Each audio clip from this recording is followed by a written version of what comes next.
Welcome to day 2 of CTW Global Summit 2024, and today we have Nataliya joining us on an interesting topic. You must be working with a lot of corporates where you practice wellness. You must be teaching them how to keep the employee strategy towards the mental well-being. Do you think that in current time the corporates are incorporating enforcing or incorporating that every person or employee gets the mental well-being that they need to, or they give vouchers for spa? I know few companies actually do that, but do you think it should be a policy by the government to include this in, as an employee registration when they do with human resource? What is your thoughts on that? That's an interesting question, thank you. So whether it should be implemented through government, like a governmental requirement, that could be one option. It has to come more naturally, right? You can never enforce these things, but you can build cultures. So of course, government in this country that's a visionary government that takes care of the people and has people at the forefront of their agenda. Of course, it would be beneficial if this organizational wellness or mental health programs would be something that's on the checklist or it's part of the requirements when hiring people or when building cultures or when starting companies. Yes, I think that would be a really good initiative, yeah. Yeah, I think it was there in my previous corporate. I would have been really happy if they would have something to do with the wellness on a regular basis. But yes, I see a lot of corporates now having yoga day, they're having wellness day, they're having team matches towards, having great mental well-being that they have. How do you as a person suggest that employees should take, or even, as a personal level, what are the steps they should do to keep their mental well-being in place with the toxic environment of the corporate or the work? What can they do to make it better?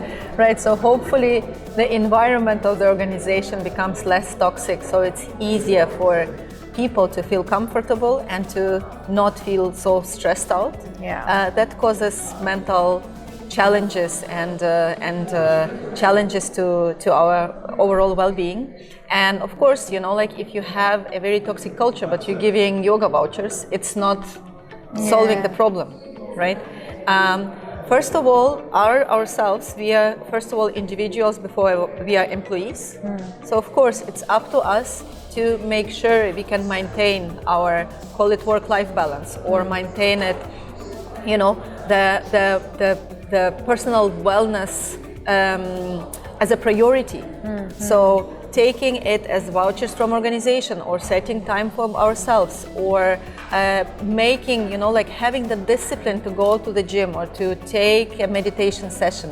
That's very important, because that already, no matter what the environment in the organization, no matter what kind of stress you're having in the organization, you as individual will be able to deal with it better.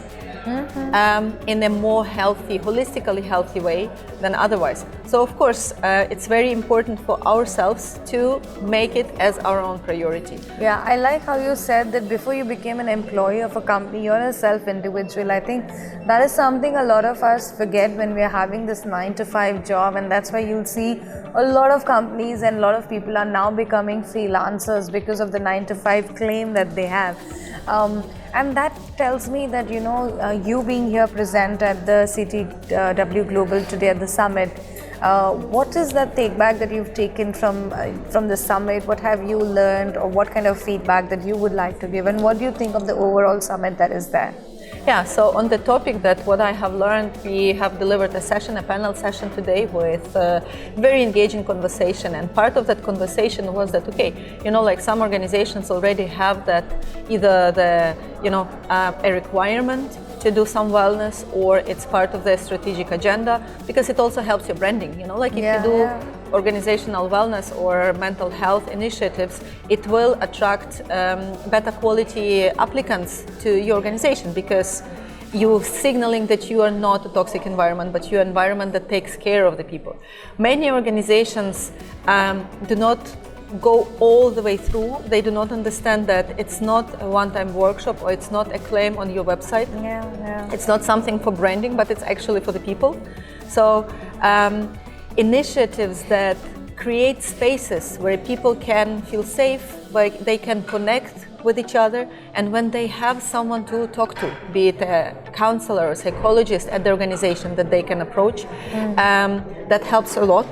And again, consistency and maybe small steps, like so small, I don't know, weekly meditation session that everyone can drop in or drop out as they would like, and hoping and encouraging people, monitoring that attendance.